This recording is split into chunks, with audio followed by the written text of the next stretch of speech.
Krishna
Krishna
Krishna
Krishna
Krishna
এই জগৎ সংসারে কি আমাদের আপন, যার করুণা করে নিত্য নিত্য আমরা এই জীবন ধারণ করে চলেছি, যার অপ্রাকৃত প্রেম করুণায় এই সুন্দর মানব দেহ পেয়েছি,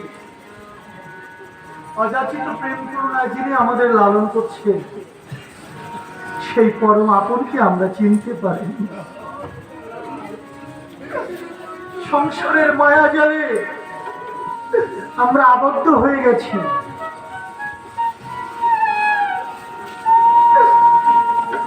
তাই আমরা এই পরম ক্ষেত্রে সেই পরমের চরণে যেন আত্মনিবেদন করে এই দুর্লভ জনমকে আমরা সার্থক করতে পারি।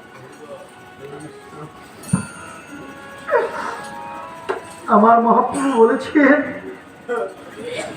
কোন ভাগ্যে কোন জীবের শ্রদ্ধা যদি হয়, তবে সেই জীবের উপর সাধু সঙ্গ যে করা হয়, সাধু সঙ্গ হতে হয় শ্রবণ কীর্তন, সাধন ভক্তি হয় সর্বনর্থ নিপুণ। তাই এই দুর্লভ জন্ম সার্থক করবার একমাত্র পথ এই সাধু সঙ্গ। তাই তো এরূপ ধাম ক্ষেত্রে নাম ক্ষেত্রে গিয়ে আমরা ভক্তের আলিঙ্গনে আবদ্ধ হই, ওই চরণধলি মস্তকে ধারণ করি। গতকাল যে দুর্লভ প্রাপ্তি এই বৃন্দাবনে ঘটেছে, আমাদের সশরীরে সেই বৃন্দাবনে যাওয়ার সৌভাগ্য সকলের হবে কিনা জানি, কিন্তু বৃন্দাবনের সেই ধুলি ধুলিকণা আমাদের ভাগ্যে হয়েছে। এই যে কত জন্ম জন্মান্তরের স্বীকৃতি, কত জন্ম জন্মান্তরের পুণ্যের ফল। তাই আমাদের একমাত্র পাথেও সেই বৈষ্ণব পদরেণু। তাই পদকর্তাগণ বলছেন, এরূপ ধাম ক্ষেত্রে নাম ক্ষেত্রে গিয়েই সেই অপ্রাকৃত প্রেম বস্তু লাভের একমাত্র পথ ওই বৈষ্ণবের চরণ ধরে যেন আমরা অঙ্গে মানতে পারি। আর মনটাকে তার চরণে নিবেদন করে হা কৃষ্ণ হা গৌর বলে যেন কাঁদতে পারে। ঠিক যেমনি করে কেঁদেছিলেন ব্রজঙ্গনাগর। দীর্ঘ 1 মাস কাল ব্যাপী দেবী কাত্যায়নীর আরাধনা করেছিলেন। দেবী কাত্যায়নী আরাধনায় সন্তুষ্ট হয়ে আবির্ভূত হয়েছিলেন এবং বললেন যে তোমরা কি চাও। ব্রজঙ্গনাগর বললেন, হে মাতো, তোমার চরণে আমাদের আর অন্য কিছু চাওয়া নেই, কোনো স্বার্থের সুখ চাওয়া নেই, বিষয় সুখ চাওয়া নেই, আত্মসুখ চাওয়া নেই, শুধু নন্দসুতং পতিঙ্গে কুরু, নন্দসুত কৃষ্ণ যেন আমাদের পতি হয়, এছাড়া আর যে কিছুই চাই না। দেবী কাত্যায়নী সেদিন আশীষ দিয়েছিলেন, ভগবান তারাত্রি শারদূত ফুল মল্লিকা, ভগবান তারাত্রি শারদূত ফুল মল্লিকা, ভিক্ষরন্তু মনসকে যোগমায়ামু পাশিতাম, ভিক্ষরন্তু মনসকে যোগমায়ামু পাশিতাম। ভগবান পিতারাত্রি শারদূত ফুল্ল মল্লিকা, ভিক্ষরন্ত মনস্বপ্নে যোগ মায়া উপস্থিত। যোগ মায়ার দ্বারা কথিত যে রজনী, তাহাই হল রাস রজনী।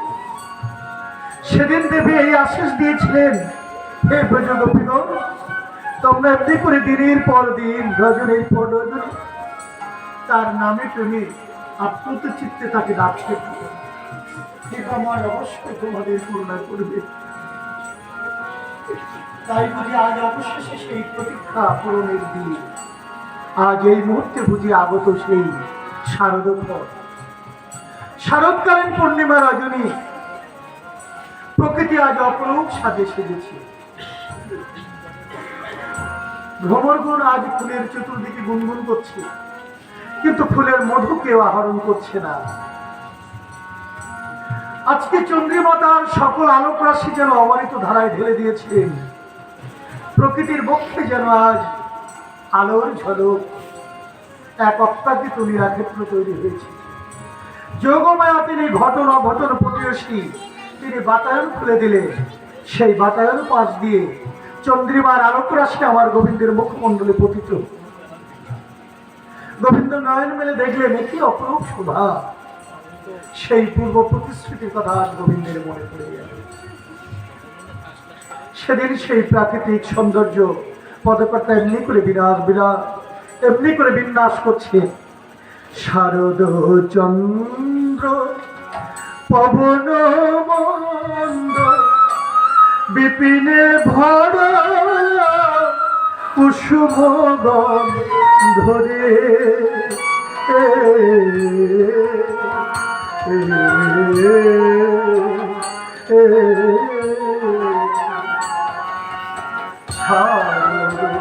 চন্দ্র পবন মন্দ বিপিনে ভরা কুসুম গন্ধরে,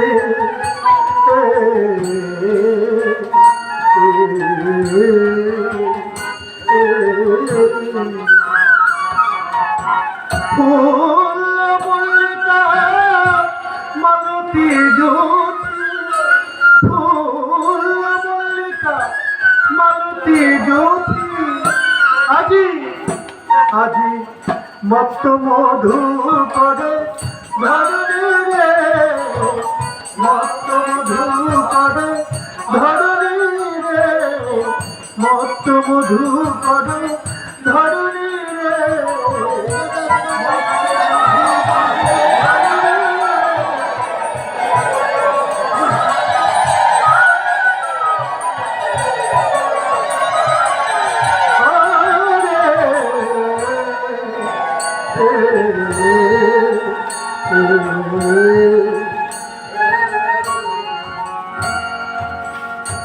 আজ যেন বসন্ত ঋতু এসেছে। শুধু বসন্ত নয়, ষড়ঋতুর বৈচিত্র্য ঘটেছে আজ। কেন ষড়ঋতু? যখন ঋতুরাজ বসন্ত আগমন ঘটিয়েছেন, তখন অন্যান্য ঋতুগণ ভাবছেন আমরা যদি অভিমান নিয়ে ঘরে বসে থাকি, তাহলে আমরা যে কৃষ্ণের কৃপা থেকে, গোবিন্দের সে অপ্রাকৃত লীলা দর্শন থেকে আমরা বঞ্চিত হব। তাই সব ঋতু আজ একযোগে একত্রিত হয়েছে। যেমন এই বৃন্দাবনে ধনী দরিদ্র, উঁচু নিচু, ছোট বড় সকলে এক কাতারে সে নাম শ্রবণ করছে। এটাই তো ষড়ঋতুর বৈচিত্র্য। আমার মহাপ্রভু নিত্য নিত্য রাস ঘটিয়েছেন এই কলিযুগে, এই নাম রূপেই হল রাস। দেখুন, এমন একটি ক্ষেত্র, কাউকে বাড়ি বাড়ি গিয়ে নিমন্ত্রণ করতে হয় না, কে ধনী কে গরিব আলাদা করে ডাকতে হয় না, সকলে ছুটে আসে, সকলে এক কাতারে বসে নাম স্মরণ করে। এটাই ষড়ঋতুর বৈচিত্র্য। সেই অপরূপ সভা দেখি, হ্যাঁ তো রাতি ওই ছল ভাতি, হ্যাঁ তো রাতি ওই ছল ভাতি, আমার শ্যাম মোহন মদনে মাতিরে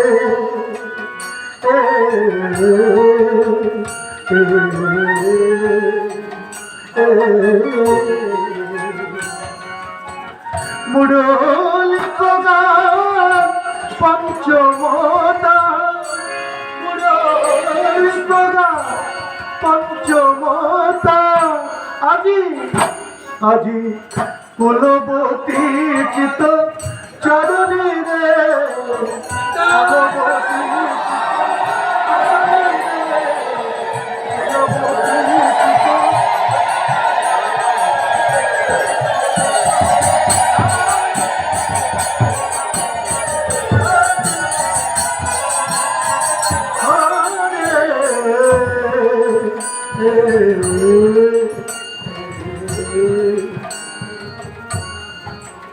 তারা গান করেছে, ফুলে ফুলে ভ্রমর গান করেছে।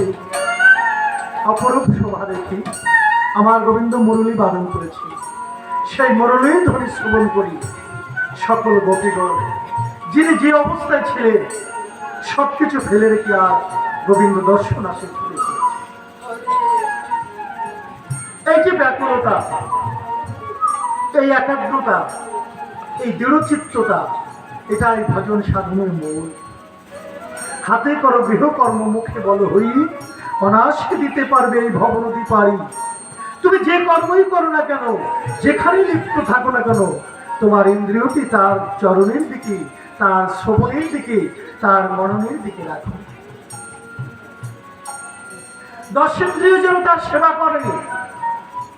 আমি অন্য কর্ম করছি, আমার কান যেন থাকে কৃষ্ণ নামের দিকে, আমার মন যেন থাকে কৃষ্ণ চরণের দিকে। এভাবেই দৃঢ়তার সঙ্গে তাকে স্মরণ করলে তার কৃপা অনিবার্য লাভ হবে। ব্রজঙ্গনাগণ দীর্ঘদিন ধরে অপেক্ষা করছেন, তাদের কর্ম কিন্তু থেমে নেই, সকল কর্ম তারা করছে, কিন্তু মন প্রাণ উজাড় হয়ে গোবিন্দের স্মরণ মনন রয়েছে। কখন বুঝে সেই রাত চলে আসে। আজ বৃন্দাবনে সেই বাঁশি বেজে উঠেছে, এখনো সেই বৃন্দাবনে বাঁশি বাজে রে, এখনো সেই বৃন্দাবনে বাঁশি বাজে রে, বাঁশির সুরে এই মনের কোণে, বাঁশির সুরে মনের বনে ময়ূর নাচে রে, এখনো সে বৃন্দাবনে বাঁশি বাজে রে, এখনো সে বৃন্দাবনে বাঁশি বাজে বাজে রে। সত্যি তো এখনো সে বৃন্দাবনে বাঁশি বাজে। শ্রবণ পিয়াসী ভক্ত যেজন এখনো সেই নিত্য ধ্বনি শুনতে পারেন। যারা বৃন্দাবনে গিয়েছেন, আমাদের শ্রদ্ধা বাবুল বাবু জামাতা কন্যা পুত্র সহ এই কয়েকদিন পূর্বে তিনি বৃন্দাবন দর্শন করে এসেছেন। এই বৃন্দাবন অপ্রাকৃত ভূমি, তা দর্শন না করলে ভাষা দিয়ে তা ব্যক্ত করা যায় না। বৃন্দাবনের তেঁতুল বন, শ্রীমতী রাধারানীর শৃঙ্গার নষ্ট হয়েছিল, পায়ের আলপনা নষ্ট হয়েছিল, তাই প্রধান্বিত হয়ে অভিশাপ দিয়েছিলেন যে এই তেঁতুল বৃক্ষ, এই তেঁতুল যেন কখনো আর না পাকে। সেই তেঁতুল বৃক্ষটি এখনো সেরূপ দণ্ডায়মান, প্রচুর পরিমাণে তেঁতুল হচ্ছে, সব তেঁতুল কাঁচা অবস্থায় ঝরে ঝরে পড়ে যাচ্ছে, কখনো কোনো তেঁতুল পাচ্ছে না। এই বাস্তব চক্ষে দেখে আসতে পারবেন সেই অপ্রাকৃত লীলা, রাধারানীর অভিশাপ, সে তেঁতুল পাচ্ছে না। নিধুবনে বৃক্ষগুলি এখনো সব অধঃপতনে রয়েছে। কোন একটি বৃক্ষের শাখা আপনি ঊর্ধ্বমুখী দেখবেন না, সব অধঃপতনে ধ্যানস্থ হয়ে রয়েছে, যেন রাধা গোবিন্দ ধ্যান লীলায় তার মত। এই নিধুবনের আরেকটি মাহাত্ম্য, এখানে সন্ধ্যার পরে মানুষ তো দূরের কথা, কোনো পশু পাখি পর্যন্ত এখানে অবস্থান করতে পারে না। মানুষ না হয় সেখানে দারোয়ান নিযুক্ত আছে, কর্মচারী নিযুক্ত আছে, মানুষ বের করে দেওয়া হয়। দেখা যায় সন্ধ্যার পরপরই ওই বৃক্ষের যত পশু পাখি তারাও উড়ে উড়ে চলে যাচ্ছে। তারা কিচির মিচির করে ডাকতে কৃষ্ণ কৃষ্ণ বলতে বলতে তারা চলে যাচ্ছে। অথচ এই নিধুবনে প্রতিদিন শৃঙ্গার মন্দিরে সকল ব্যবহার দ্রব্যাদি রাখা হয়। প্রভাতকালে দরজা খুলে দেখা যায় প্রত্যেকটি দ্রব্য সেখানে ব্যবহৃত হয়েছে। সেই লীলাটি যেন রাত্রে এখানে বর্তমান ছিল, সেটি সচক্ষে দেখা যায়। এর থেকে কি চান? এই দুর্লভ জীবনে, এই মানব জীবনে এই দর্শন থেকে বঞ্চিত হয়ে থাকা, সে যে পরম ব্যর্থতা আমি মনে করি। তাই যাদের সামর্থ্য আছে, আপনারা দয়া করে বৃন্দাবনে যাবে, আমাদের ধামক্ষেত্র দর্শন করবে, তবেই তো মনে পবিত্রতা আসবে, তবেই শ্রদ্ধাবোধ আসবে, ভক্তি আসবে। আর সেই ভক্তি হবে অচলা। কারণ সচক্ষে দেখে যা বিশ্বাস করা হয়, সেই ভক্তি আর কখনো নড়চড় হতে পারে না, সেই বিশ্বাস কখনো ভেঙে যায় না। তাই আজকে ব্রজঙ্গনাগর সেই দৃঢ়তা নিয়ে অপেক্ষা করছেন, তাই তারা শুনতে পেয়েছেন ওই ধ্বনি। কিন্তু ব্রজ গোপেরা সেই ধ্বনি শুনতে পাননি, কারণ তারা কৃষ্ণ বিমুখ। একই সঙ্গে বসবাস করে তারা কৃষ্ণের এই অপ্রাকৃত ধ্বনি তারা শুনতে পাননি। কিন্তু ব্রজঙ্গনাগর শোনা মাত্রই ব্যাকুল চিত্তে ছটফট করছে, গৃহ থেকে বেরিয়ে চলে যাবে। কোন মাতা গৃহের কর্ম করছিলেন, রন্ধন করছিলেন, রন্ধন ফেলে রেখে ছুটে চলেছিলেন। কোন মাতা তার শিশু পুত্রকে দুগ্ধ পান করাচ্ছে, বংশের ধ্বনি শ্রবণ করা মাত্রই ওই পুত্রকে কোল থেকে নামিয়ে রেখে ছুটে চলেছিলেন গোবিন্দ দর্শনের জন্য। কোন এক ব্রজ মাতা তার স্বামীর কোলে ঘুমিয়েছিলেন। অবচেতন ঘুমের মাঝে যখন তিনি ওই ধ্বনি শ্রবণ করতে পেয়েছেন, অমনি তিনি হঠাৎ করে চমকে উঠলেন এবং তিনি ওই ধ্বনির উদ্দেশ্যে ছুটে যেতে থাকেন। কিন্তু তার কপট নিদ্রায় নিদ্রিত স্বামী পিছন থেকে ডাক দিয়ে বলছে, দাঁড়া, কোথায় চলেছ? এই গভীর রজনীতে গৃহ ছেড়ে তুমি কোথায় চলেছ? ব্রজঙ্গনা আজ কাতর নয়নে অশ্রু জল প্লাবিত করে বলছেন, হে স্বামী, তুমি কি শুনতে পাচ্ছ না গোবিন্দের সেই অপ্রাকৃত ডাক? তুমি কি সেই বংশের ধ্বনি শুনতে পাচ্ছ না? আমি যে আর ঘরে থাকতে পারছি না, আমার প্রাণ মন যে আকুলি বিকুলি করে ফিরছে, তুমি শুনতে পাচ্ছ না সেই ধ্বনি? চোরাই না শুনে কবু ধর্মের কাহিনী তার কর্ণে কেমন করে পৌঁছবে? বললেন, পাপিষ্ঠা, দুশ্চরিত্রা নারী, স্বামীর গৃহ রেখে তুমি অন্য পুরুষের সঙ্গ করতে বাইরে চলেছ। উলোটা বলে অপবাদ দিলেন। শুধু অপবাদ দিয়েই ক্ষান্ত হলেন না, বরং চুলের মুঠি ধরে টেনে এনে ঘরের মধ্যে কপাট বন্ধ করে দিলে। অগত্যা ব্রজগোপী নয়ন জলে আজ যোগাসনে বসে গোবিন্দকে স্মরণ করছি। হে গোবিন্দ, আমি তো ভবে একাকে এসেছিলাম। যেদিন আমি ধরণীতে এসেছি সেদিন আমার কেউ সঙ্গে ছিল না। আবার যেদিন এই ধরনী থেকে চলে যাব সেদিনও আমার কেউ সঙ্গী হবে না। তবে আজ কিসের বাধা, যা কিনা তোমার চরণে যেতে আমাকে বাধা দান করছে? হে প্রভু, আমি ভবে একা, দাও হে দেখা। আমি ভবে একা, দাও হে দেখা। প্রাণ সখা রাখো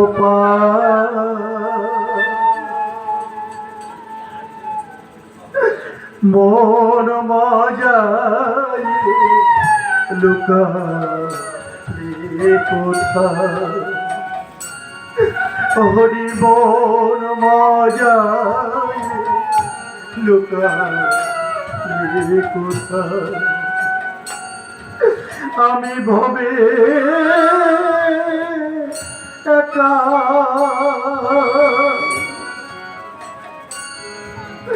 দাও হে দেখা। আমি ভবে একা, দাও হে দেখা। প্রাণ সখা রাখো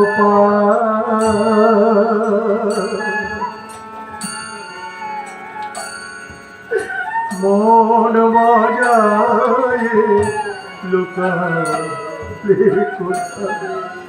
আমায় তুলে নাও প্রভু, তোমার চরণে আমায় ঠাই দাও। চরণ ছাড়া করো না হে, চরণ ছাড়া করো না হে। আমি কত জন্মে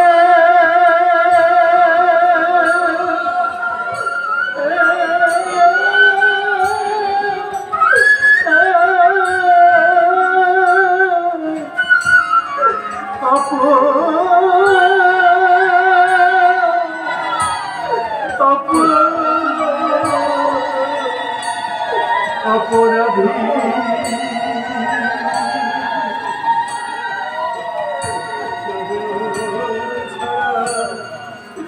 করো না হে। আমি বহু জন্মে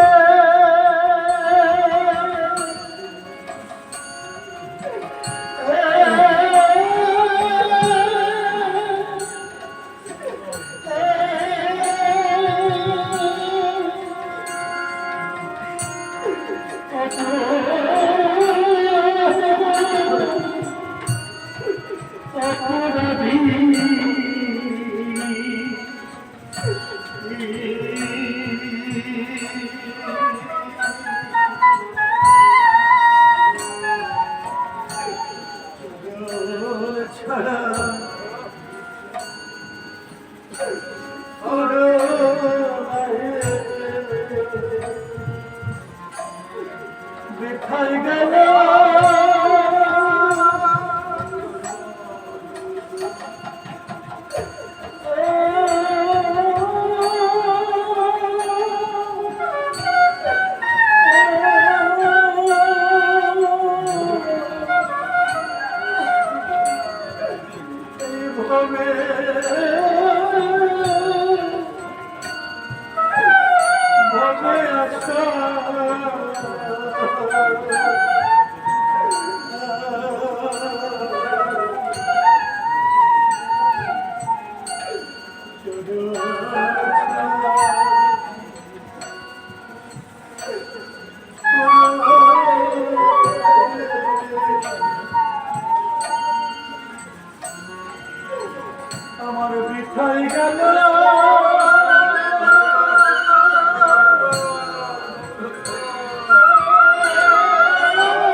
আজ সকলের আগে পৌঁছালেন সেই গোপী যিনি কিনা ঘরের মধ্যে আটকা পড়েছিলেন।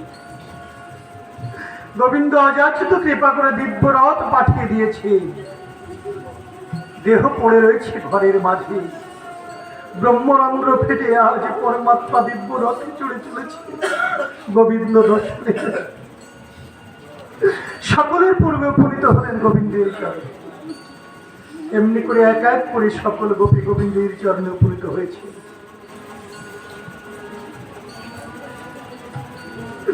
কিন্তু আমার গোবিন্দ তিনি পরীক্ষা করছে। কেন পরীক্ষা? যে করে আমার আশ তারই করি সর্বনাশ, তবু যদি না ছাড়ে পাশ আমি হই তার দাসের অনুদাস। গোবিন্দ তার ভক্তকে বেশি বেশি পরীক্ষা করে। দেখবেন যারা বেশি সৎ পথে চলে, সাধু পথে চলে, তাদের দুঃখ কষ্ট বেশি, তারা যাতনা বেশি পায় এই সংসারে। কেন? এই ভবযাতনা যত বেশি পাবে তত যে অন্তরাত্মা গোবিন্দের চরণের দিকে ধাবিত থাকবে। সুখের মাঝে যে তাকে পাওয়া যায় না, তাই তো তিনি দুঃখ দিয়েছেন, যেন দুঃখের মাঝে থেকে সর্বদা আমাকে স্মরণ করতে পারো। তাই তিনি দুঃখ দিয়েছে। গোবিন্দ আজ পরীক্ষা নিলেন, কিন্তু কাদের পরীক্ষা নেবে? যারা দেহ গেহ সর্বসুখ পরিত্যাগ করে এসেছে। হে গোবিন্দ, কি পরীক্ষা তুমি আমাদের নেবে? আমরা যে গৃহ ছেড়ে চলে এসেছি, কুলের মান সবকিছু আমরা ত্যাগ করে চলে এসেছি, তুমি দেখা দেবে না? তাতে কোনো দুঃখ নেই। ওই যে দেখা যায় অদূরে যমুনা, ওই যমুনার জলে আমরা প্রাণ বিসর্জন দেব, তবু আমরা ঘরে ফিরে যাব না। অগত্যা আমার গোবিন্দ দুবাহু প্রসারিত করে দিলেন। হে ব্রজঙ্গনাগণ, তোমাদের সকল পরীক্ষা আমি নিয়েছি, তোমাদের প্রেমের কাছে আমি হয়েছি চিরঋণী। আর নয়, এসো আজ তোমাদের মনস্কামনা আমি পূরণ করব। গোবিন্দের আশ্বাস বাক্য পেয়ে আজ ব্রজঙ্গনাগণ বনপুষ্প চয়ন করছে রাধা গোবিন্দকে সাজাবেন বলে। হরে কৃষ্ণ কৃষ্ণ কৃষ্ণ হরে হরে, হরে রাম হরে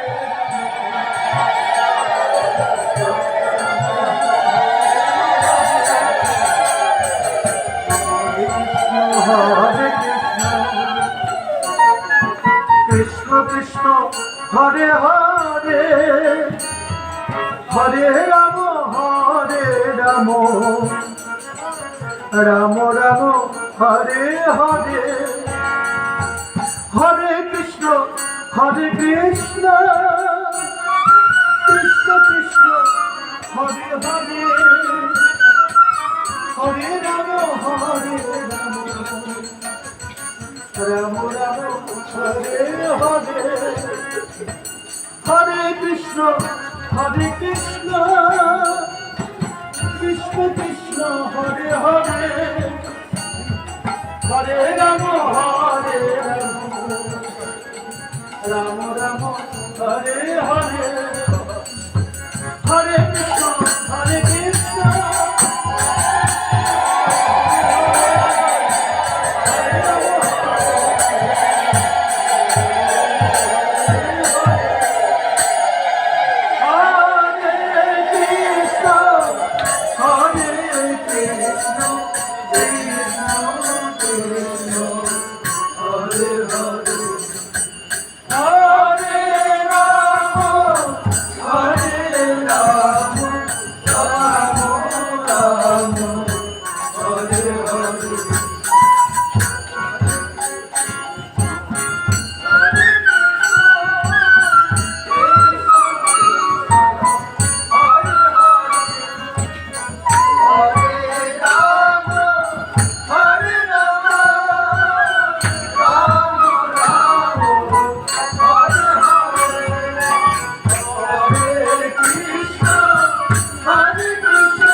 মালা গেঁথেছেন সকল ব্রজঙ্গনাগণ।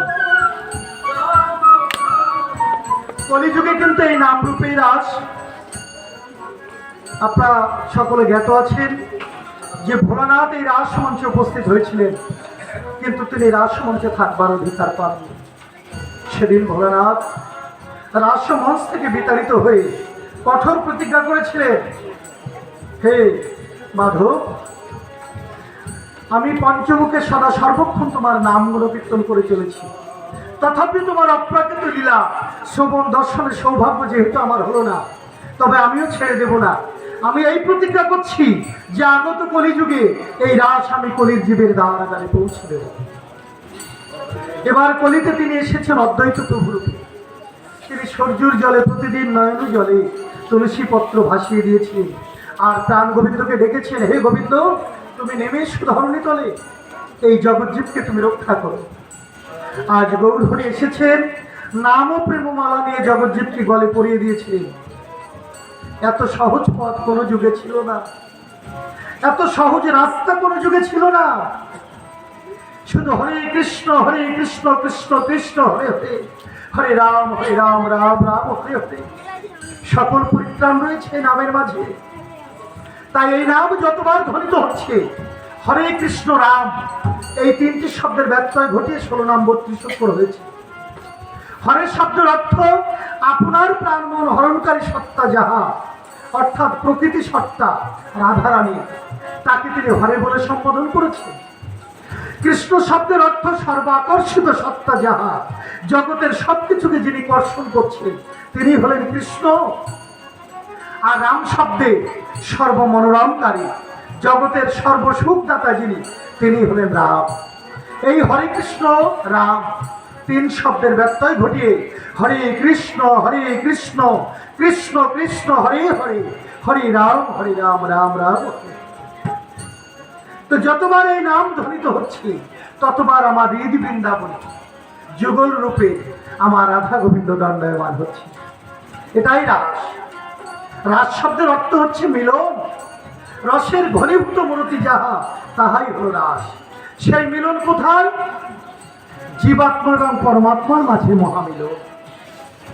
আমি জীবাত্মায় পর্যবসিত হয়ে রয়েছি, আমি সংসার মাঝে ডুবে রয়েছি। আমার চেতনা জাগ্রত হোক, এই জীবাত্মা জাগ্রত হয়ে পারমার্থিক পথে গমন করুক। যখন পারমার্থিক মিলন হবে, তখন প্রকৃত সেই রাধা গোবিন্দের যুগল দর্শন, তার আগে নয়। হরি বল। তাই আজকে এই রাসক্ষেত্রে আসুন আমরা গোবিন্দের কাছে একটি অপ্রাকৃত প্রার্থনা করি। আমার এই মামুনি লিপি এই বাড়ির মেয়ে, আপনারা জানেন দীর্ঘদিন ধরে ব্যাধিতে ভুগছে। কণ্ঠে একটা অপারেশন হয়েছে, তারপরেও সে প্রায় অসুস্থ থাকে। গত কয়েকদিন যাবৎ কিছু খেতে পর্যন্ত পারছে না। আসুন না আজকে আমরা সকল ভক্তগণ এই অপ্রাকৃত ক্ষণে রাধা গোবিন্দের যুগল চরণে আমরা প্রার্থনা করি, হে গোবিন্দ, তুমি তো ভক্তির ভগবান, তোমার ভক্তকে তুমি যুগে যুগে কৃপা দান করে এসেছো। তাই আজ তোমার এই ভক্তকে তোমার সেবা কল্পে নিয়োজিত করবার জন্যে আজ তুমি এই আশীষ দান করো, যেন সকল রোগ থেকে মুক্ত হয়ে তোমার সেবায় নিযুক্ত হয়ে। সকলে একবার দুবাহ তুলে গোবিন্দের কাছে প্রার্থনা করুন, জয় জয় নিতাই গৌর হরি বল, গৌর হরি বল, জয় জয় রাধা মাধব, জয় ওর বাবা এই বাড়ির মেজো ছেলে মেজদা, তিনিও অসুস্থ। সকলের জন্য গোবিন্দের কাছে আপনার আশীর্বাদ করুন। সকল ভক্তগণ যারা এখানে এসেছেন, এই সংসার জীবনে আমরা প্রত্যেকেই প্রায় রোগগ্রস্ত।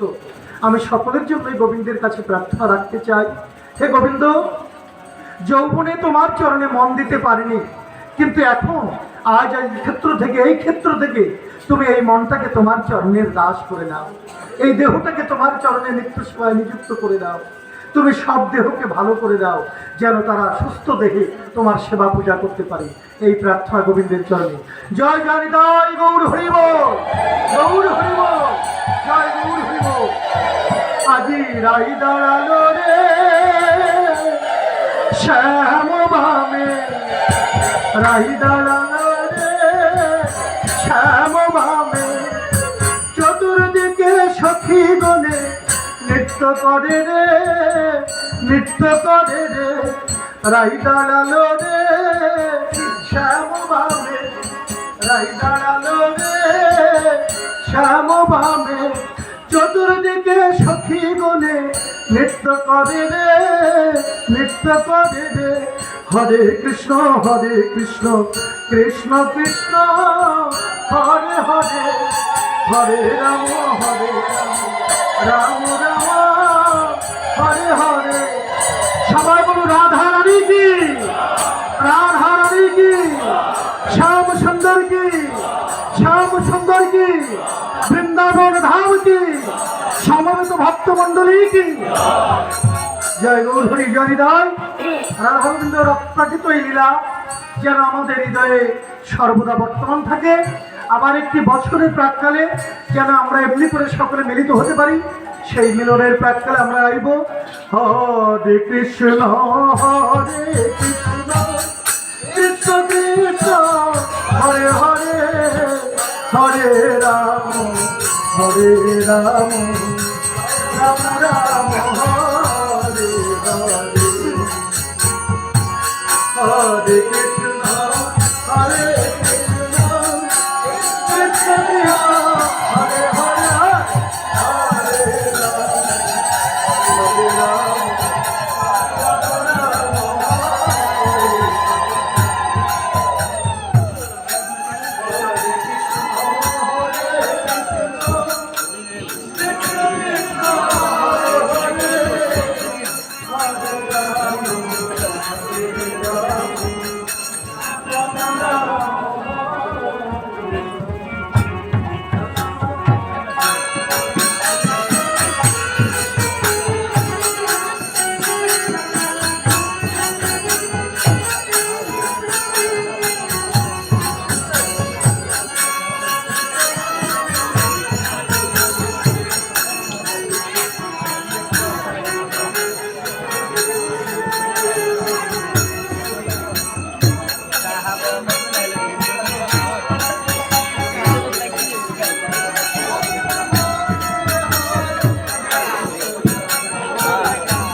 বলছো